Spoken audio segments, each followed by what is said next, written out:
Qurana baxdığın zaman beyin sözünü görə bilmərsiniz, amma düşüncə anlayışı gedir. Nədir? Baxın, bu kitabların özlərində də fərqlər var. Tripitaka Buddizmin müqəddəs kitablarından biridir. Təkcə onun bircə qolunun, Dalai Lama'nın bilirsiniz, həmin orada Lamaizm deyilən məzhəbinin özünün kitabları 200 cilddən çoxdur. Hansı birindən nə qərar verəcəksiniz? Təkcə bu günlərim Tanakh deyilən Yahudilərin müqəddəs kitab anlayışı, onun içindəki təkcə ilk dövr bu qədər hissəsi Toradır. Tövrat deyilən anlayış müsəlmanların dediyi odur. Ondan sonra Ketuvim, Nəbiyyin və s. gəlir.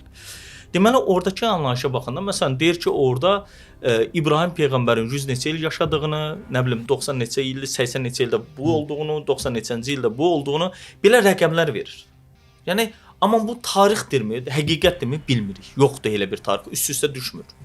Qurana baxanda çox maraqlıdır, Quranda tarix anlayışına rast gəlmirik. Quranda il yoxdur, dövr yoxdur. Düzdür, məsələn, deyə bilərlər ki, Nuh Peyğəmbər 1000 ildən 50 il azı yaşadı. Yəni, bu 950 il demək deyil, elə Allah deyərdi 950 il. Bir insanın yaşadığı dövrdə hansı terminlər, ifadələr işlənirsə onu deyir. Məsələn, deyək ki, Yusifdən bəhs eləyərkən məlik, yəni kral mənasında bəhs olunur. Eyni yerdən, Misirdən danışır.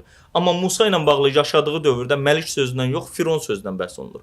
Bu baxsız ki, həmin dövrdəki hakimiyyətlərin adlandırılması ilə bağlı bir məsələdir. Deyək ki, bir dövrdə birinci katib anlayışı var idi, ondan sonra gəldi prezident anlayışı var. Bunun kimi ifadələrdir. Bu, o dəqiqə həmin dövrü biz bilə bilirik.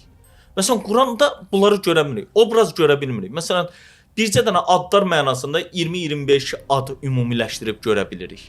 Sonra obrazlı şəkildə təqdimatını görürük, metaforları görürük, məcaz görürük.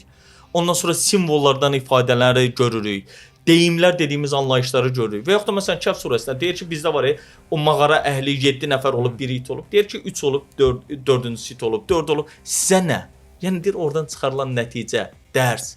Bu da əsas məsələ. Yoxsa Allahın orada bir nə isə vermək anlayışı deyil, informasiya vermək deyil. Sizin, bizim bildiyimiz anlayışları, hadisələri, qissələrdən oradan çıxaracağımız dərsdir. İnsanların duyğularına səslənir. İnsanların yaşayış formasına deyir. Allah deyir ki, məsələn, Quranda bir ayə var, Kəhf surəsinin 29-da deyir, istəyən iman gətirsin, yəni güvənsin, təsdiq eləsin, istəyən də kafir olsun. Allah bu seçimi verir. İnsan surəsində deyir, istəyən şükür versin, istəyən naşükür olsun.